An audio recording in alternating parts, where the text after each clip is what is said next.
countdown reaches zero, that means that we're live and we're talking for real, Frank. I was going to thank you for joining me all the way from Cork, but you're not in Cork at all. You're closer to me.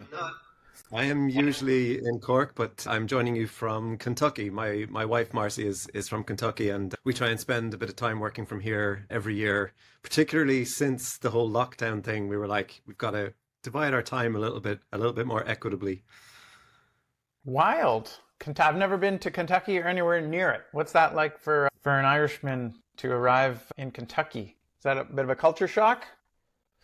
You know, not particularly. We're in a stunning area that there's a lot of forests, lakes, a lot of countryside, a lot of hiking with the dogs, and there's a lot of greenery, just like there is where I'm from. So not a massive culture shock, really. Huh. Not that I'm going to talk about Ireland the entire time, but I understand that my family is originally from there as well. So that's just an interesting little piece of trivia. Cool. Do you know where-ish? Well, just apparently County Cork. And I learned that all from a coat of arms poster on a ferry between, I think it was Cherbourg and Rosslare. I took a ferry. It was like a 24-hour ferry. And I was walking the halls and I saw this thing that had a map with coats of arms, and O''BN was right there in County Cork area. So if you believe that sort of thing, I'm sure that's obviously simplifying things a fair bit, but that was good enough for me. It was interesting to see. The first question I typically ask is to have my guests tell the story of how we met. But as I sent you some questions in advance, I think actually I spotted your content first and added you on LinkedIn. That's a good question. I actually don't remember, but we've been connected on LinkedIn for pretty much since I came back to LinkedIn, I would say, which is a good few years back now. And when I got tired of the other platforms, Facebook absolutely killed reach, just like LinkedIn is doing at the moment. And at the time, I didn't want to be getting into video, so I ruled out Instagram, who were going all in on Reels. Was TikTok even a thing? I don't think it was. So that left LinkedIn to return to, which I did, and I have loved over the last number of years. And now I'm starting to feel that same feeling that I had when I left Facebook. I'm like, oh, this feels familiar. The throttling of reach and the general enshittification of the platform. Is that? I'm putting words in your mouth here, but I feel like they're the right ones. That's about it. And that boost button appearing on posts, and it's like, yeah, it's becoming more of a pay to play platform now. Yeah, I'm guilty of boosting in response to that play. But the hack that I'm using, not a hack, but boost a post that has a link that converts traffic, and then at least you're controlling or at least you have a specific objective beyond just solving the reach problem that they're constantly taking away from us. So, I mean, we have the LinkedIn thing in common, and the reason I asked you here is because you just seem to have your finger on the pulse of AI. But if I was to go back to when I did find your content on LinkedIn, you were simply a content creator. You were kind of a marketer creating content who has, over those 2 or so years, evolved into an AI guy, and now you're kind of all in on it. It's not a question, but I think it's a suitable prompt to just explain, what happened. Well, it's pretty simple, really. I mean, I am a marketer. I've always been a marketer. And, ChatGPT launched, and like everyone else, I was like, wow, this changes things. And, it became apparent very, very quickly that the job and the role of a marketer was going to change. And there was a question mark over, would it even continue to exist? And somewhere along that journey, Sam Altman said, AI is going to do 95% of what a marketing agency does faster and cheaper. And so, I just took it upon myself to be like, well, what do I need to be aware of here? What can I use? How can I use AI to my advantage right now? And, what are the gaps? Where are the gaps that AI can't actually excel? And also keeping an eye on, what's coming down the line and how likely is it that I will be out of a job as a marketer and how quickly is that likely to happen? And I still don't know the answer to that, but I'm still keeping a very close eye on it. How fearful are you about the answer to that question? That's a really good question. I have very mixed feelings. And I think that, right now, where we are, okay, let me take a step back. I think one of my answers to this question is there are a lot of very, very smart people trying to solve this problem, and the problem being paying humans to do work. And I don't know if they will succeed, but they are very good at what they do. They've gotten quite far along. They've gotten a lot further along the process than anyone thought they would. And so I think we cannot rule out the fact that they will succeed. And we need to be just thinking about what that means. And we're getting into kind of philosophical and societal territory here. But I think these are huge questions that we need to be paying even more attention to than we are right now. Is there I, something to be said for the, and sorry to interrupt, is there something to be said for the fact that there are certain kinds of humans doing certain kinds of work that might be protected for a little while longer? And specifically, I'm talking about the creative component. Like yeah, where I think so because I actually think that where we are right now, whenever I get freaked out by what I'm reading or watching or listening to, every 3 or 4 times a week. yes, a day, an hour, I always come back to, okay, but where are we right now? And, where we are right now is we're dealing with LLMs. And I truly believe that, LLMs at their core are unreliable. And so you absolutely need a human in the loop, in my opinion, still. Now, yes, there are things that, everyone's going on about agentic AI. And I think there was news today even about AWS launching these amazing new agents. There are things you can do agentically, but I think we are going to have to watch that really, really closely and see how that pans out because LLMs are at their core unreliable, and there's probably going to be some catastrophic failures when it comes to agentic AI that we need to keep a very close eye on and see, like, does it make sense to like take humans out of the loop completely? And I don't think it does. So for people like me and for people at like my clients level, I think humans are absolutely still needed. What does it look like now? So Sam Altman said 95% is going to be replaced. What percent of Frank is currently not replaced, but at least augmented by AI workflows? So that in itself is a complicated question too, because I think that my marketing work has been impacted by AI without a doubt. However, I also 100% believe that a lot of people that would have come to us before for certain marketing tasks are now doing it themselves with AI. However, in my opinion, a lot of the time they're doing an absolutely horrible job with AI. So, in a way, I'm kind of training myself out of more work as well, because part of what I'm doing now is helping people to get to grips with AI and to use it in a way that actually produces good results. And, the thing there is there will always, in the immediate term, there will still be a role for me because AI is most powerful in the hands of a domain expert. Again, in my opinion. Mm-hmm. So if you get someone like me to help you to put together processes, that, elevates what you can do with AI. But there's going to reach a certain point where if you don't have, years of experience, you're going to be you're not going to know whether to trust AI's advice on what you should do with your marketing strategy, for example. So, high level strategy stuff, things like that, there's absolutely still a role. And one of the things, like when I show people how I use AI, and I'd love to hear if you experience this as well. But when I show people how I use AI, one of the responses that I often get is like, "Oh, but that's still a lot of work." And I'm like, "Yes, it is. It is still a lot of work. It's a lot less work than it was before AI, but it is still a lot of work because good marketing it's tough, it's not something that you can just get generic responses from an LLM and hope that that's going to result in leads or sales. Right. I've been a subscriber to that belief for a long time. I show people what's behind the curtain all the time. Like, this is how I do everything that I do, almost as a way to say, by all means, steal everything. But what you're going to find is that it's still a lot of work and you're going to end up hiring me anyways. Sure. Tell me about the training thing. What kinds of things are clients coming to you with now in terms of a business problem or maybe an opportunity?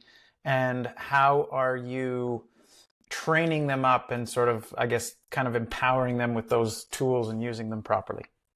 So I, generally speaking, I have 3 or 4 sessions that I will do with people. There's a kind of a core 3 sessions. The first one is like the fundamentals of working with LLMs, making sure everyone. So this is when I'm training. This is if I'm training a team. So I will first make sure that we're all on the same page on the the baseline, some of the basically avoiding the pitfalls of working with LLMs, a little bit about what it is we're working with, what is what is an LLM, and covering all the basics like hallucinations and data protection, things like that. And then at the end of that session, we start to look at, well, how do you start to identify some use cases for each individual to go in and research what are some of the use cases. Second session then is prompt like a pro. So basically teaching people, it's the fundamentals of prompt engineering that anybody can learn, anyone can learn, because you can get a certain amount of the way there with conversational prompting, but if you want more efficiency, more consistent results, you're going to be better off building AI assistants, which is the third talk. So prompt like a pro enables you to build these like multi-step prompts that are going to power the AI assistants that we look at then in the third session. Custom GPTs, projects, that's if you're in ChatGPT, or if you're in the Gemini environment, GEMS. And I haven't actually expanded the training out to Claude yet, simply because actually the clients that I've been working with have tended to either be Gemini or ChatGPT. Right. And then the fourth optional one that I love giving, but isn't relevant to all teams, but it's 10 creative AI tools. And that there we look at, image generation, video generation, music generation, AI avatars, a whole host of tools to kind of show the scope of what's available, what's out there, and hopefully get some creative ideas flowing. And these are primarily non-technical people that you're training? It actually tends to be a mix. It's just like I tend to deal with kind of medium-sized businesses, and so I'm usually giving the training to pretty much everyone in the business. And it's more about empowering each individual to investigate those use cases and build something suitable for what they do. So I don't need to know what their expertise is. I just need to kind of empower them to build the prompts to do whatever it is they want to do. Right. I assume that in any training group, you've got your early adopters who are doing stuff, and then you've got people who are, I don't want to say Luddites, but at least, maybe a little less, not what we'd call early adopters, who are kind of, their eyes are being opened for the first time. What's the reaction like, particularly for the people who don't have any experience, once they get their hands on a tool and start to use it and I guess realize the power of it? Yeah, I mean, it's a really good point, because they're really, in any kind of team of that size, you're right, there's a real mix of people, and everything from the enthusiast to the resistant, to the people Right. who don't want to touch AI at all. But so far, the overall reaction has been really good, and it always fascinates me to hear back, what people are building. And I actually probably need to do a little bit more of that in terms of following up and seeing what people are building, because to me, that's the really exciting bit, is like when somebody in a session talks about how they've started building a tool to say, try to anticipate scope creep on a project. And I'm like, I wouldn't, that's not my area. I don't do things like that. And so to me, I'm like, wow, like that is brilliant. Let me know how that goes. And, so I love hearing those kinds of stories of what people are building. Mm-hmm. That sounds like it almost goes beyond basic, LLM prompting and more into like using Claude or something like it to code a tool that does a thing. I mean, it's basically learning, how to give a something like a custom GPT the right context to do something, and then the step-by-step, multi-step prompt that walks through a process that can do something that, you could do it conversationally, but then every time you do it, it'll be different. So it's about giving them the tools. I think of it basically like generating SOPs for the processes that people are doing, and then turning those into kind of active or live SOPs with a custom GPT or a gem. Hmm. How many custom GPTs does Frank have Oh, for your own use? that's a really good question. So the thing that I'm most proud of is my AI sales page suite.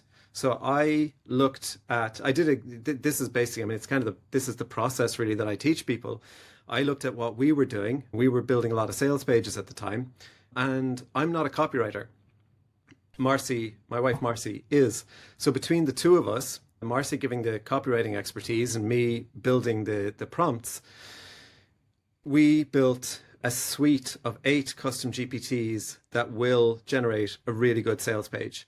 Now, I have seen a lot of tools out there that claim to do this, and most of them are like, what's your business?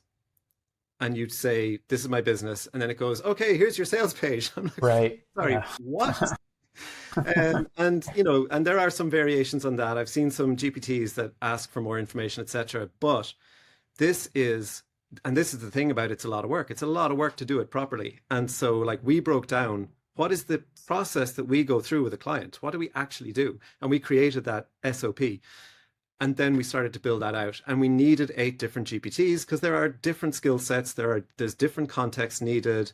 So each GPT does one thing really well. And I'm a huge believer, and I'm sure you are too, like when it comes to content, you have to ground it in your own materials. Otherwise, what's the point? Otherwise, you're just getting generic AI results that anybody else could. So you have to ground it in your own materials. So the first GPT in the AI sales page suite, you turn on voice mode, it interviews you about your offer. Because most people can talk about their offer. It's just when we sit down at that keyboard, we freeze up and we're like, what do we say? What do we not say? What do I include? What's What important? should my bullet points be? Yeah. So this interviews you so that it's all grounded in your own materials. And then you go through the GPTs that walk you through each step of building a really, really good conversion focused sales page. So that's the thing I'm most proud of. And that's 8 GPTs in itself. Other ones, I have a LinkedIn post improver. It's actually it's the LI post improver, and that's on the GPT store. So anyone can kind of can search for that on the GPT store and find it. And that will take a LinkedIn post and it will basically give the feedback that I found that I was giving again and again and again to clients. So it analyzes for all of those things.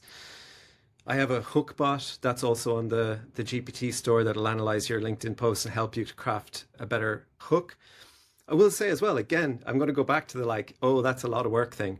So if you take my Hookbot GPT, for example, that is based on the work actually of Neil O'Grady, and he gave me permission to use his work in the GPT. But it doesn't just take your post and spit out a hook. It gives you the rationale and it tells you what are the most important types of hooks and why you should use them. And it encourages you to then use that information to write your own hook as well, but it'll write one for you if you want. Same with the post improver. It doesn't just like rewrite your post. It gives you the feedback so that you can become a better writer. It will also rewrite your post for you. But I always say to people, don't do that unless you absolutely have to, or, time pressure but I always encourage people, AI is better at analyzing and telling you what the next best step is than it is at writing your content for you. Uh, Right. but in terms of a number of how many GPTs I have, I don't know. I do know I was in there yesterday deleting all of the ones that were half finished and abandoned so that I could more easily find the GPTs that I wanted. So I have a lot. That's quite a few. I only have maybe 4 or 5 and they're mostly like just different areas of my life. Whereas when you said you had 8 for the sales page service, that sounds like almost like a large agency's discovery process where you have to bring, X number of team members on board and collecting that information from the client so that you can advise them more, I guess, more accurately. There's something that you mentioned before about there still needs to be a human in the loop, and there's still a place in the world for us creative types, and particularly the likes of Marcy, who is a wordsmith or somebody who's creative and a differentiator in that regard. How much is it safe for, and let's use your wife as an example. How much of an AI assist makes sense, and how much should the humans still be trying to differentiate against the landslide of AI slop that is, kind of polluting our senses, if I'm...